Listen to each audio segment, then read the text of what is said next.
So hello dears, welcome on virtual learning with Anand Jaiswal. हम लोग बात कर रहे हैं 75 स्मार्ट चैलेंज में और हम लोग लेके आए फिजिक्स का चैप्टर है गतिमान आवेश तथा चुंबकीय क्षेत्र या चुंबकीय क्षेत्र।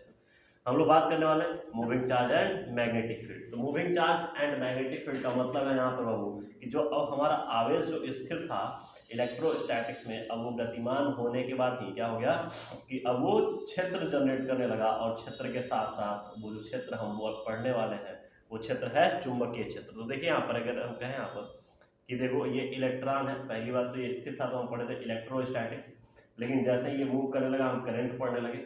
अब इसके वजह से कुछ क्षेत्र जनरेट हो गए और उस क्षेत्र को हमने पढ़ा मैग्नेटिक फील्ड। तो अब ये पूरा मैग्नेटिज्म में पढ़ेंगे वो इस पूरे बात को। तो यहाँ पर एक साइंटिस्ट है, जिस साइंटिस्ट का हम लोग लेके उनकी बातों को समझते हैं, जिसका नाम है ओर्स्टेड।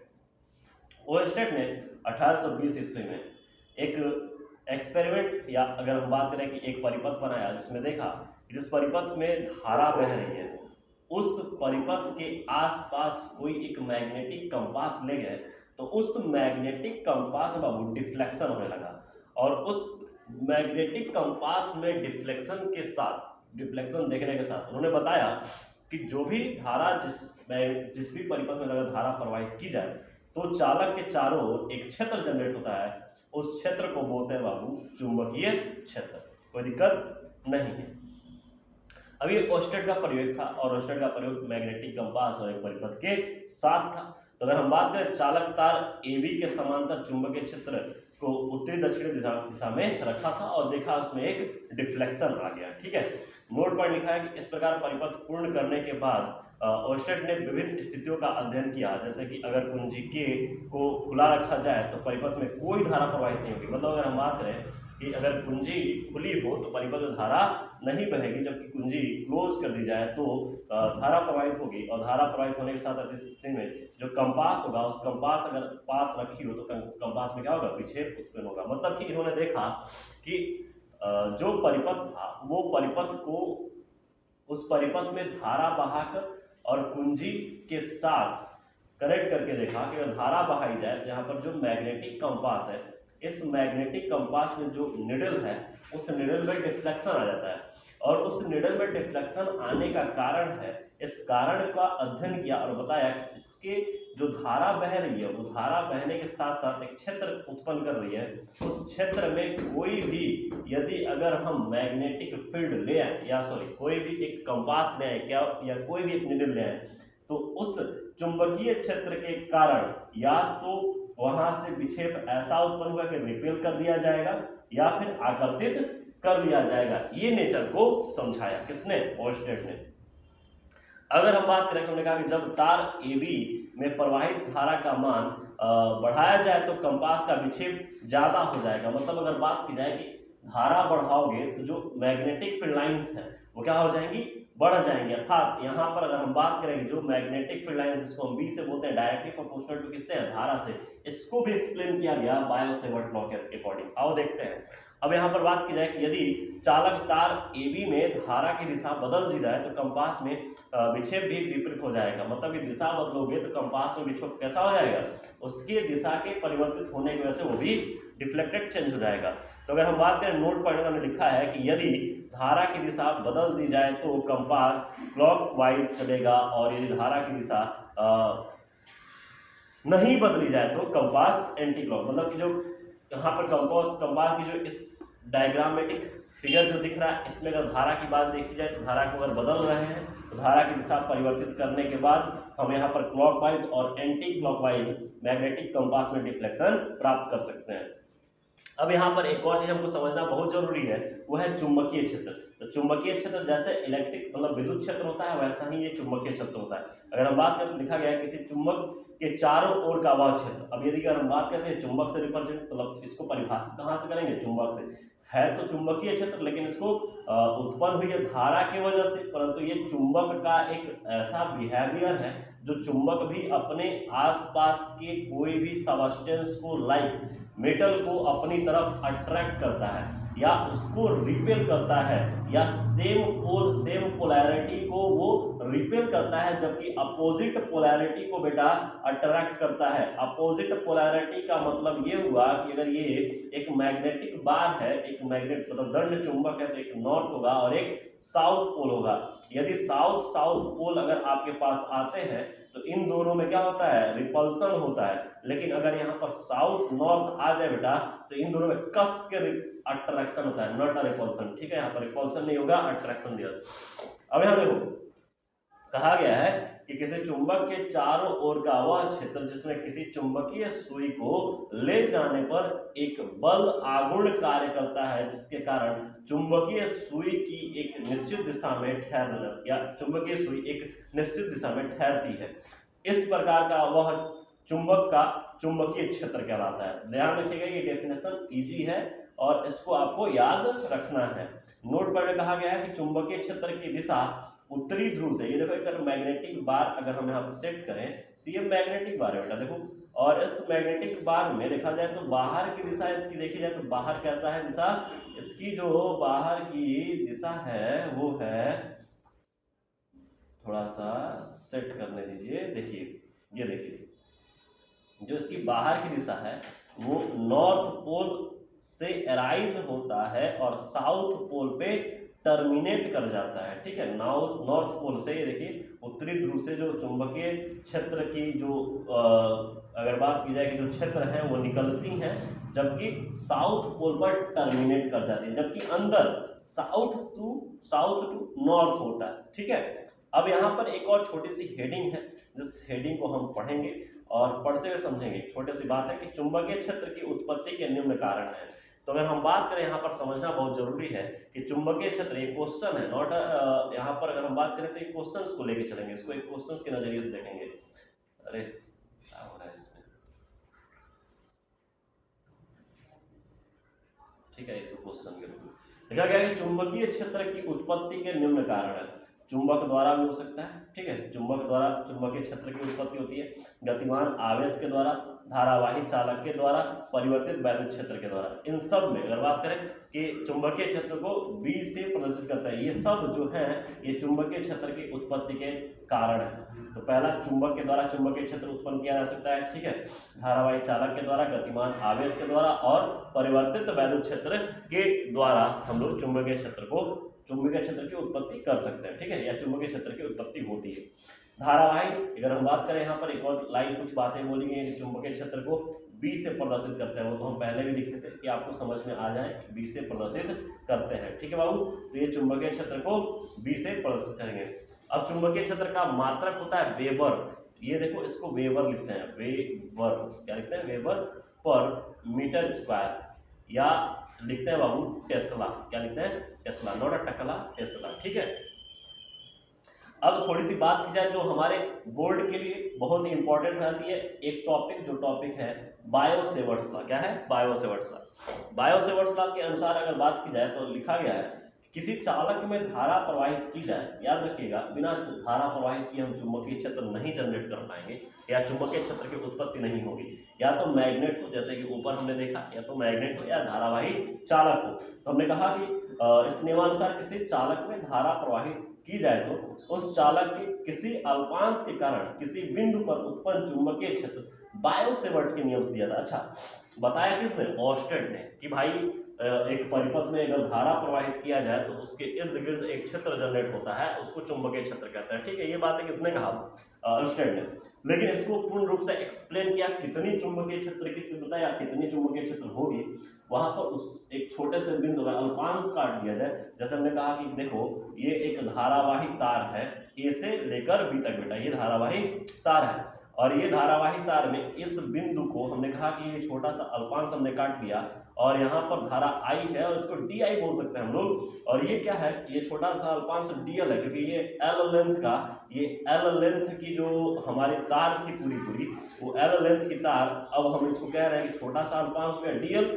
अच्छा, यहाँ पर जो बिंदु है, यहाँ पर जो चुंबकीय क्षेत्र है, चुंबकीय क्षेत्र को बी से रिप्रेजेंट करते हैं, लेकिन बेटा यहाँ पर छोटा सा चुंबकीय क्षेत्र, तो इसलिए हमने डीबी बोला। क्या बोला, डीबी, याद रहेगा ना, कोई दिक्कत नहीं है। ठीक है, अब देखो, जैसे हमने कहा कि माना किसी चालक तार AB में, तब हम कहें कि धारा I प्रवाहित हो रही है और ये कहीं अल्पांश का भाग जो है r दूरी पर बिंदु P पर चुंबकीय क्षेत्र को प्राप्त करना है। तो इसके नियमानुसार, जो बायो सेवर्ट का नियमानुसार है, वो पहला ये कहता है कि जो चुंबकीय क्षेत्र होता है, जैसे कि हमने बोला कि चुंबकीय क्षेत्र होती है वो धारा के डायरेक्टली प्रोपोर्शनल होती है। स्टार्टिंग में हमने बोला कि धारा अगर बढ़ाएंगे तो चुंबकीय क्षेत्र बढ़ जाएगा, जबकि अगर धारा कम करेंगे तो चुंबकीय क्षेत्र रेखाएं क्या हो जाएंगी, कम हो जाएंगी। तो देखो यहाँ पर dB directly proportional to I। अब यहाँ पर देखा गया dB directly proportional to DL। DL मतलब कि उसके अल्पांश के डायरेक्टली प्रोपोर्शनल, मतलब संबंधित है, उसके समानुपाती है, उसकी लंबाई के, ठीक है, अल्पांश की लंबाई। अब अगर हम कहें कि अल्पांश भाग तथा बिंदु को मिलाने वाली रेखा के बीच में बना जो कोण है थीटा, उसके भी समानुपाती होती है, अर्थात वो साइन थीटा होता है। क्या होता है, साइन थीटा। ये देखो, ये वाला थीटा जो है, इसको हमने कहा कि इसके भी समानुपाती है, अर्थात बोला गया sine theta, dB sine theta. DB is directly proportional to sine theta. जबकि उसकी दूरी जो होती है बाबू, ये जो दूरी है यहाँ से, ये जो स्मॉल r की दूरी है बेटा, ये स्मॉल r की दूरी जो है, इसके वर्ग के व्युत्क्रमानुपाती होती है मैग्नेटिक फील्ड। तो हमने लिखा वर्ग का व्युत्क्रमानुपाती, ये देखो यहाँ पे लिखा हुआ है। अब हमने कहा कि इन सबको एक जगह लाया जाए, तो हमने कहा कि चलो लिखते हैं dB is directly proportional to I dl sin theta upon r square. अब हमने कहा कि ये समानुपाती का जो नियतांक है, ये समानुपाती वाला चीज हटा दिया जाए, और जैसे ही समानुपाती हटाएंगे तो हम यहाँ पर एक कांस्टेंट वैल्यू पाएंगे, और उस कांस्टेंट वैल्यू को हम लिखते हैं बाबू कि dB is equal to mu naught upon 4 pi I dl sin theta upon r square. तो इस प्रकार हमारा जो ये निकल के आता है, ये निकल के आता है हमारा बायो सेवर्ट का नियम, ठीक है। अब यहाँ पर देखा जाए कि यहाँ पर कि बायो सेवर्ट का जो नियम है, इसमें म्यू नॉट एक निर्वात की गतिशीलता है, निर्वात की गतिशीलता कहलाती है, और म्यू नॉट का मान होता है 4 पाई × 10 की पावर -7, ठीक है। जबकि यहाँ पर देखा जाए कि जो यहाँ पर म्यू नॉट अपॉन 4 पाई है, इसका टोटल मान अगर हम यहाँ पर रखते हैं तो 4 पाई से 4 पाई कैंसिल आउट कर देंगे, 10 की पावर -7, इसका टोटल मान आता है 10 की पावर -7। जबकि मात्रक हम लिखते हैं न्यूटन पर एम्पियर, सब रख के सेट कर लेना, मात्रक आपको निकाल लोगे, बीमा भी आप निकाल लोगे, जबकि बीमा आपको याद रख के चलनी है, ठीक है बेटा, कोई दिक्कत। चलिए अब देखो इसका वेक्टर स्वरूप हम देखें तो वेक्टर स्वरूप ये देखो dB is equal to mu naught I dl r square और r वेक्टर हमने यहाँ पे सेट कर लिया है, ठीक है बाबू, ये वेक्टर स्वरूप होता है, इसको आपको ध्यान रखना है कि ये वेक्टर स्वरूप है, ठीक है। तो इस वेक्टर स्वरूप को भी आपको ध्यान रखना है, यहाँ पर देखो, ठीक है। अब अगर हम कहें कि इसमें थीटा चेंज करते रहे, तो थीटा चेंज करने के बाद हम मैग्नेटिक फील्ड एक समय पे हम क्या कर पाएंगे कि 0 पाएंगे, कब, जब थीटा बराबर 0 ले लेंगे। अर्थात अगर हम कहें कि जो यहाँ से जो हमारी एक अल्पांश है, यहाँ से ये जो इसमें परिवर्तन है, ये मतलब थीटा बराबर क्या हो जाए, 0 हो जाए। तो जब थीटा बराबर 0 हो जाएगा तो हम पूरा इसका मान रखेंगे, तो इस प्रकार dB का मैग्नेटिक फील्ड कितना हो जाएगा, 0 हो जाएगा, ठीक है। तो अगर हम बात करें यहाँ पर नोट पॉइंट में कि अल्पांश के अनुदिश किसी भी बिंदु पर चुंबकीय क्षेत्र शून्य होता है, ये सबसे बड़ी बात और घातक बात है जो आपको समझनी है कि आपको पूरे अच्छे तरीके से, ठीक है बाबू। यहाँ पर देखो ये लिखा हुआ है कि यहाँ से आपको समझनी है ये बातें कि आपको, ठीक है, लिखा गया है कि अल्पांश के अनुदिश, ये बात आपको याद रखना है, अल्पांश के अनुदिश किसी भी बिंदु पर चुंबकीय क्षेत्र शून्य होता है, जो कि हमने थीटा बराबर 0 लेके देखा है, और यहाँ पे मैग्नेटिक फील्ड 0 भी प्राप्त किया। अब ये देखो ये इंपॉर्टेंट होता है, ये इंपॉर्टेंट होता है बोर्ड के लिए कि निर्वात की वैद्युतशीलता, ठीक है, तथा निर्वात की चुंबकशीलता में संबंध ज्ञात करिए। अब इस संबंध को प्यार से देखो, निर्वात की वैद्युतशीलता 1/4 पाई एप्सिलॉन नॉट, ठीक है, जबकि निर्वात की चुंबकशीलता म्यू नॉट अपॉन 4 पाई, दोनों का मान हमने निकाल लिया। अच्छा, दोनों को समीकरण 2 को समीकरण 1 से भाग दे दो, समीकरण 2 को अगर 1 से भाग देते हैं 10 की पावर -7 अपॉन 9 × 10 की पावर 9। ये देखो यहाँ पर कुछ बातें कट जाती हैं, मतलब 4 पाई से 4 पाई कट जाती है, और यहाँ पे बच गया mu naught epsilon naught is equal to 10 की पावर -7, 10 की पावर -7 अपॉन 9 × 10 की पावर 9। ये देखो यहाँ पर कुछ बातें यहाँ पे बच गई। अब यहाँ से अगर हम बात करें कि आपको यहाँ पे समझने वाली ये बात ये है कि आप देखिए कि जो यहाँ पर हम कह रहे हैं कि यहाँ पर अंडर रूट लेंगे जब इसका तो 10⁻⁷ और ये जाएगा तो 10⁻, यहाँ पर जब हम लेंगे तो ये अंडर रूट ले लेंगे इसको mu naught into epsilon not को, और ये यहाँ पर जो मान हो गया ये सेट करने के बाद 3×10⁸ हो गया, और 3×10⁸ का मान होता है जो हम लिखते हैं सी बराबर होता है 3×10⁸ मीटर पर सेकेंड। ये प्रकाश की चाल है निर्वात में, तो हम यहाँ सी से यहाँ से जो हमारा वैल्यू निकल के आता है वो c का मान निकल के आ गया, c = 1/√μ0 × एप्सिलॉन, क्योंकि ये रिजल्ट बहुत ही इंपॉर्टेंट रिजल्ट है। इस रिजल्ट को आप यहाँ से देख लीजिएगा, यहाँ से बस कैलकुलेशन है, यहाँ पर आप खेल जाइएगा। अगर आप यहाँ पे खेल लिए तो आपका कहानी इजी हो जाएगा। ठीक है बेटा, कोई दिक्कत नहीं है। अब हम देखो चुंबकीय क्षेत्र की दिशा, डायरेक्शन ऑफ मैग्नेटिक फील्ड। अब हम जानते हैं कि मैग्नेटिक फील्ड की डायरेक्शन कैसे होगी और कैसे निकालेंगे, तो कुछ वैज्ञानिकों ने मैग्नेटिक फील्ड का डायरेक्शन सेट करने के लिए बताया। तो बात करेंगे चुंबकीय क्षेत्र की दिशा निम्न नियमों की सहायता से ज्ञात की जा सकती है। तो पहला है मैक्सवेल का नियम, मैक्सवेल का दक्षिणावर्ती पेच का नियम। पेच घुमाइए और पेच घुमा के आप धारा, जहाँ पे धारा बह रही है वहां पर धारा पर पेच रखिए और घुमाइए। जब घुमाएंगे तो आप एक सर्कल, कंसेंट्रिक सर्कल पाएंगे, और वो सर्कल के अकॉर्डिंग आप जो वहां पर मैग्नेटिक फील्ड्स की दिशा को आप निर्धारित कर पाएंगे कि मैग्नेटिक फील्ड की दिशा कैसी है। तो ऐसे अगर हम बात करें तो ये हमारा एक कंपास हो गया, कंपास को कसना है। तो लिखा गया है कि मैक्सवेल ने बताया कि यदि किसी दक्षिणावर्ती पेच को धारा दक्षिणावर्ती मतलब दक्षिणावर्ती घुमानी है बेटा, ठीक है, दक्षिणावर्ती पेच को धारा वाही चालक की दिशा में रखकर उसे इस प्रकार घुमाएं कि पेच चालक में बहने वाली धारा की दिशा में गति करे। मतलब कि ऐसा घुसाना है कि धारा की दिशा, जिधर धारा की दिशा उधर वो अंदर की तरफ घुसे, ना कि निकले। ठीक है बेटा, तो निकालना नहीं है, धारा की दिशा में कसते जाना है उसको। ठीक है, तो अब देखो यहाँ पर अगर हम बात करेंगे तो इस प्रकार घुमाएं कि पेच चालक में बहने वाली धारा की दिशा में गति करे। तब यहाँ पर जो अंगूठा जिधर होगा, जो अंगूठा इधर नाचेगा, ऐसे घुमाएंगे तो अंगूठा इधर की तरफ होगा ना, तो अंगूठा इधर की तरफ हो गया तो यहाँ पर मैग्नेटिक फील्ड लाइंस ऐसे घूम गई, ऐसे जा रही है, ऐसे जा रही है, ऐसे ऐसे, समझ में आ रही है? ये देखो ऐसे करके, ये अगर हम ऐसे कस रहे हैं तो ये अंदर की तरफ ऐसे। ठीक है, अब देखो यहाँ पर ये हमने बात किया कि अगर मान लो कि यहाँ पर ये धारा बह रही है चालक पे, ये देखो इस चालक में धारा ऐसे आई बह रही है, तो हमने इसको लगाया और पेच को ऐसे कसना चालू किया। जैसे पेच को कसते गए ये ऊपर जाता जा रहा है, ऊपर जाता जा रहा है, तो हमने देखा कि हमारी अंगूठा ऐसे घूम रहा है। लेकिन अगर हमने कहा कि धारा ऐसे आ रही तो हम ऐसे घुमाएंगे तो अंगूठा हमारा इधर की तरफ घूमेगा, कोई दिक्कत नहीं है। ठीक है, ये आसान चीज़ है जो को समझना पड़ेगा, ये सब बेहतरीन चीज़ है। ठीक है, अब यहाँ पे लिखा गया दाएं हाथ के अंगूठे का नियम। दाएं हाथ के अंगूठे का नियम भी आपको समझना है कि दाएं हाथ के अंगूठे को नियम कैसे करेंगे। तो हमने कहा कि इस नियमानुसार यदि धारावाही चालक को, इस नियमानुसार यदि धारावाही चालक को दाएं हाथ से इस प्रकार पकड़ा जाए कि अंगूठा धारा की दिशा में हो, मतलब कि ये अंगूठा जो है मान लो जहाँ भी धारा बह रही है उस पर रख दो अंगूठा और ऐसे रख के, और ऐसे हाथ को जैसे ही आप टर्न करोगे इसको, आप मान लो कि सपोज कि धारा ऊपर बह रही है, धारा ऊपर बह रही है, तो हमने कहा ये ऐसे करके ऐसे टर्न कर दो। तो ये जो टर्न करे कंसेंट्रिक सर्कल बनाइए, जो उंगलियां हो रही है चुंबकीय क्षेत्र को दिखा रही है। मतलब यहाँ पे देखो कहा भी गया है कि जो अंगूठा है धारा की दिशा में होगा, ये देखो अंगूठा की धारा को दिशा में सेट कर दो, जबकि उंगलियां जो होंगी वो चुंबकीय क्षेत्र की दिशा को बताती है। ठीक है, वो चुंबकीय क्षेत्र की दिशा को बताती है, याद रखिएगा। ठीक है, अब देखो इस डायग्रामेटिक सेट कर लेना। अगर मान लो कि अगर हम कहें कि ये धारा है, इसमें धारा बह रही है, तो हमने कहा कि यहाँ पर उंगलियां सेट कर दो, मतलब अंगूठा सेट कर दो, और ये देखो ये उंगली हो गई, और ये उंगली जो है आपकी 1 2 3 और 1 4, मतलब कि यहाँ पर जो आपकी उंगली है वो 3 1 4, मतलब 5 उंगलियां होनी चाहिए आपकी। आपके पास 5 उंगलियां हैं, आप ऋतिक रोशन नहीं हो, ठीक है, हम देख रहे हैं। और यहाँ पर देखिए कि ये उंगलियां कुछ इस प्रकार व्यवस्थित कर दी जाएंगी। ठीक है, ये देखो